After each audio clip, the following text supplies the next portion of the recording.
আসসালামু আলাইকুম সুপ্রিয় শিক্ষার্থী বন্ধুরা, আশা করি তোমরা ভালো আছো। একাদশ ও দ্বাদশ শ্রেণীর তথ্য ও যোগাযোগ প্রযুক্তি ক্লাসে সকলকে স্বাগত জানিয়ে শুরু করছি আজকে আলোচনা। আজকে তোমাদের দেখাবো দ্বিতীয় অধ্যায় সংখ্যা পদ্ধতির রূপান্তর। সংখ্যা পদ্ধতির রূপান্তরে আমরা জানি পজিশনাল সংখ্যা পদ্ধতি 4 ধরনের: দশমিক, বাইনারি, অক্টাল এবং হেক্সাডেসিমেল। এই সংখ্যা পদ্ধতিগুলোর মধ্যে একটি সংখ্যা পদ্ধতি থেকে অন্য একটি সংখ্যা পদ্ধতিতে পরিবর্তন করাকেই রূপান্তর বলা হয়। এই রূপান্তরের আমরা আজকে দেখব রুলস 1। আমি 5টি রুলসের মাধ্যমে তোমাদের সংখ্যা পদ্ধতিগুলো দেখাবো এবং সেখান থেকে আমরা 3টা রুলস মনে রাখলে আমরা সবগুলো সংখ্যা পদ্ধতি করতে পারবো। আজকে আমি তোমাদের দেখাবো দশমিক থেকে কিভাবে বাইনারিতে রূপান্তর করা যায়। আমি একটি দশমিক সংখ্যা লিখেছি, এটাকে বাইনারিতে রূপান্তর করব। এটি নিয়ম হচ্ছে, আমরা জানি এই সংখ্যাটিতে 2টি অংশ আছে, একটি হচ্ছে ভগ্নাংশ, দুটি হচ্ছে একটি পূর্ণ সংখ্যা পূর্ণ অংশ, আর একটি হচ্ছে ভগ্নাংশ। মাঝখানে যেটা থাকে সেটাকে আমরা বলি দশমিক অথবা রেডিক্স পয়েন্ট। এটির জন্য 131 এর জন্য একটি রুলস পূর্ণাংশের ক্ষেত্রে আর ভগ্নাংশের ক্ষেত্রে। পূর্ণাংশের ক্ষেত্রে আমরা দেখব এই সংখ্যাটাকে পূর্ণাংশকে তার বেস দ্বারা, বাইনারির বেস কত 2, এই বাইনারির বেস দ্বারা ভাগ করব। ভাগ করলে ভাগফল পাওয়া যাবে এবং ভাগশেষ থাকবে। হয় ভাগশেষ থাকবে, না থাকলে 0। ভাগশেষ না থাকলে কি হবে? 0। ওই ভাগফলকে পুনরায় আবার বেস দ্বারা ভাগ করব, আবার ভাগফল পাবো, আবার ভাগশেষ পাবো। ভাগশেষ না থাকলে 0, ভাগশেষ থাকলে 1 থাকবে, না থাকলে 0 থাকবে। ওকে, 2 দ্বারা ভাগ করলে ভাগফল একটা আমরা পাবো এবং ভাগফলকে পুনরায় ভাগ করব। ওকে, এভাবে আমরা যতক্ষণ না ভাগফল 0 হয় ততক্ষণ ভাগ করতেই থাকবো। তাহলে পূর্ণ সংখ্যার নিয়মটা হচ্ছে, দশমিক থেকে বাইনারি যাওয়ার নিয়ম হচ্ছে বাইনারি সংখ্যার বেস দ্বারা, যে সংখ্যা পদ্ধতিতে রূপান্তর করতেছি তার বেস দ্বারা ভাগ করতে হবে যতক্ষণ না ভাগফল 0 হয় বা 0 হয়। ভাগ করলে আমরা ভাগফল পাবো, সেই ভাগফলকে আবার ভাগ করব। আমি দেখাচ্ছি 131কে 2 দ্বারা ভাগ করলে কত আসে সেটি আমি তোমাদের ক্যালকুলেটরের মাধ্যমে সুন্দরভাবে বুঝিয়ে দিচ্ছি। তাহলে খুব সহজেই আমরা এটা করতে পারবো। একটা শুধু মনে রাখবো, 131কে আমরা হচ্ছে তার বেস দ্বারা ভাগ করব, কত আসবে? আসবে হচ্ছে 65.5। তোমার মনে রাখবা 65, এই দশমিকের আগের অংশটা হচ্ছে সবসময় ভাগফল হবে।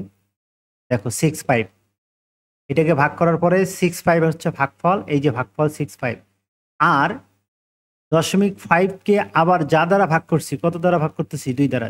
তাহলে 0.5কে বা 0.5কে আমরা যদি 2 দ্বারা গুণ দেই, ভাগশেষ 1 আসবে।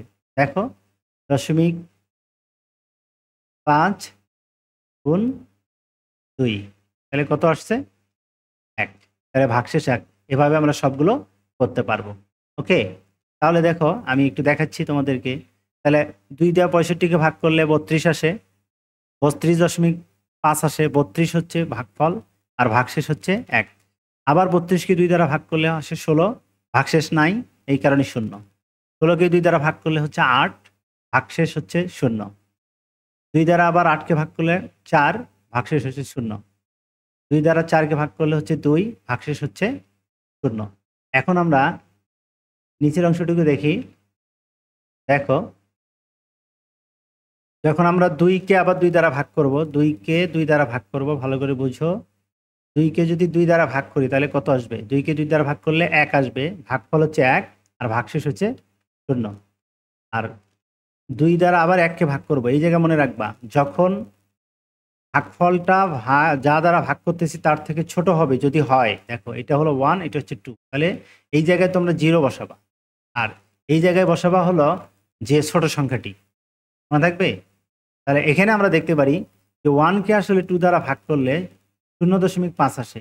এই আমরা জানি দশমিকের আগের অংশটা হলো ভাগফল, আর দশমিকের পরের অংশ দশমিক সহ ওই যা দ্বারা ভাগ করতেছি তা দ্বারা যদি গুণ করি তাহলে ভাগশেষটি পাওয়া যায়। অথবা আমরা শেষ পর্যন্ত মনে রাখবো, যখনই এখানে ছোট হয়ে যাবে ভাগফলটা যা দ্বারা ভাগ করতেছি তার থেকে, এখানে 2 দ্বারা ভাগ করতেছি, ভাগফল হচ্ছে 1 আছে, 1কে 2 দ্বারা ভাগ করলে সর্বশেষে এখানে 0 হবে আর ভাগশেষ হবে এই ছোট সংখ্যাটি। এটা মনে রাখবা। যেমন 2কে 3 দ্বারা ভাগ করলে ভাগফল হবে 0 আর ভাগশেষ হবে 2। 3কে 5 দ্বারা ভাগ করলে ভাগফল হবে 0 আর ভাগশেষ হবে 3। এভাবে মনে রাখবে। অথবা আমরা দেখতেছি যে আমরা যে ক্যালকুলেশন করে দেখলাম, ক্যালকুলেশনে কি আসছিল, আমরা দেখো 1 কে 2 দিয়ে যদি ভাগ করি, 1 ভাগ হচ্ছে 2 ভাগ হচ্ছে 2, তাহলে কত আসছে 0.5। তাহলে এই 0 হচ্ছে ভাগফল। আমরা তো প্রথম থেকেই দেখে আসতেছি যে দশমিকের আগের অংশটা ভাগফল, আর দশমিক সহ পরের অংশটা যা দ্বারা ভাগ করতেছি তা দ্বারা গুণ করলে ভাগশেষ পাওয়া যাবে। ওকে, তো এটাকে যদি আমরা কি করি, এটাকে যদি আমরা 2 দ্বারা গুণ করি তাহলে 1 আসবে।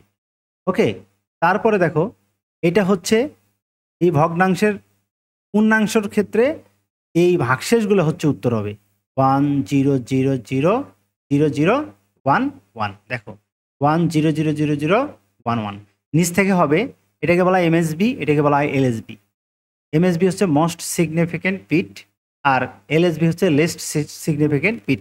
এটাকে বলা হয় সর্বোচ্চ গুরুত্বের অঙ্ক, আর এটা হলো সর্বনিম্ন গুরুত্বের অঙ্ক। তার মানে দশমিক অংশ,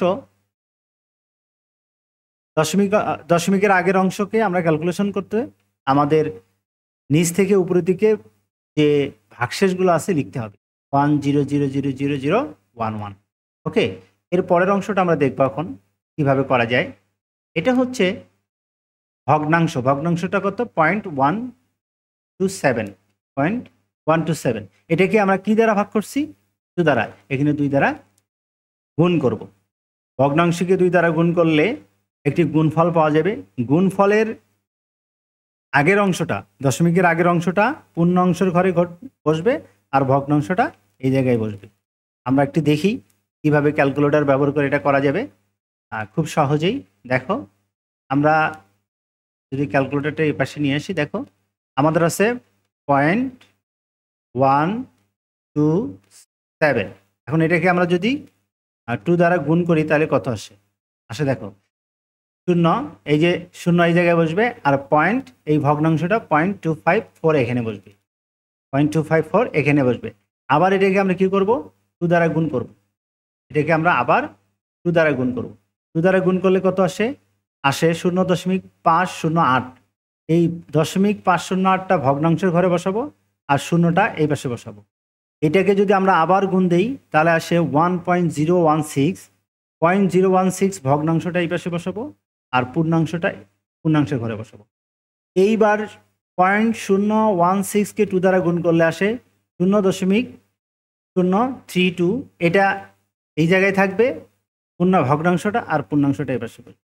এটাকে আবার 2 দ্বারা গুণ করব, তাহলে আসে 0.064। এটাকে আবার 2 দ্বারা গুণ করব, তাহলে এটা আসবে।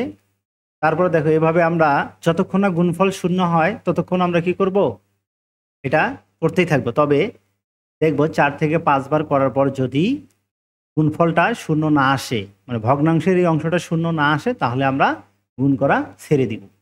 এটার উত্তর আমরা কিভাবে লিখব, এটা হচ্ছে এমএসবি আর এটা হচ্ছে এলএসবি। এটা আমরা উপর থেকে নিচের দিকে লিখব কিভাবে, দেখো 0 0, এই যে 0 0 1, এই যে 1, আর 0 0, এই যে 0 0 0। এরপরে আমাদের আরও আছে, এই কারণে আমরা এখানে ডট ডট ডট দিব যে এরপরে আরও আছে। তার মানে যদি 2-3টা স্টেপের মধ্যে আমাদের এই ভগ্নাংশের এই অংশটা কি হয়ে যায়, গুণ করার পরে 0 0 হয়ে যায়, তাহলে আর আমাদের করতে হবে না। তার মানে পূর্ণ সংখ্যায় যখন রূপান্তরিত হয়ে যাবে, কোনো ভগ্নাংশ থাকবে না, পুরো অংশটা পূর্ণাংশ হয়ে যাবে 1.00, তাহলে এই পাশে হবে 1, এই পাশে হবে 0 0, আর করতে হবে না, আর গুণ করতে হবে না। ওকে প্রিয় শিক্ষার্থী বন্ধুরা, দেখো আমরা দশমিকের আগের অংশটাকে 2 দ্বারা ভাগ করব, ভাগ করলে ভাগফল পাওয়া যাবে আর ভাগশেষ পাওয়া যাবে। আবার ভাগফলকে আবার বেস দ্বারা ভাগ করব, ভাগফল পাওয়া যাবে আর ভাগশেষ পাওয়া যাবে। এভাবে যতক্ষণ না ভাগফল কত হয় 0 হয় ততক্ষণ পর্যন্ত ভাগ করতেই থাকবো, এটা কিন্তু শেষ হবে। আর ভগ্নাংশের ক্ষেত্রে বেস দ্বারা গুণ করতেই থাকবো, গুণ করলে গুণফল পাওয়া যাবে। গুণফলের পয়েন্টের আগের অংশটা এই পাশে বসবে, আর দশমিক সহ দশমিকের পরের অংশটা এই জায়গায় বসবে। এভাবে আমরা গুণ করতেই থাকবো। গুণ করলে আমরা এখানে পূর্ণ সংখ্যা পাবো, আর এখানে গুণফল পাবো। এই গুণফলের দশমিকের পরের অংশ এখানে লিখবো, দশমিকের আগের অংশ এই ঘরে লিখবো। এভাবে লিখে লিখে আমরা দেখবো 3-4 বার করার পর যদি এই পূর্ণ সংখ্যায় রূপান্তরিত হয়ে যায়, গুণফলটা পূর্ণ সংখ্যায় রূপান্তরিত হয়ে যায়, তাহলে আর আমরা গুণ করব না। মোট কথা এখানে যদি ভগ্নাংশটা 0.00 চলে আসে, তাহলে আর আমরা গুণ করব না, সেখানে ছেড়ে দেব, শেষ। আর যদি 4-5 বার করার পরে না আসে তাও আমরা ছেড়ে দিব, কারণ এটা কখনোই পূর্ণ সংখ্যা আসবে না। তখন আমরা এখানে ডট ডট ব্যবহার করব, ডট ডট ব্যবহার করব, আর না নতুবা আমরা ডট ডট ব্যবহার করব না। তো ওকে, এটা লেখার উত্তর লেখার সিস্টেম হচ্ছে ভাগশেষগুলো নিচ থেকে উপরের দিকে এমএসবি থেকে এলএসবি, আর পূর্ণাংশের ভগ্নাংশের ক্ষেত্রে উপর থেকে নিচের দিকে এমএসবি থেকে এলএসবি সাজিয়ে লিখতে হবে, তারপরে বেজ হচ্ছে 2 দিতে হবে।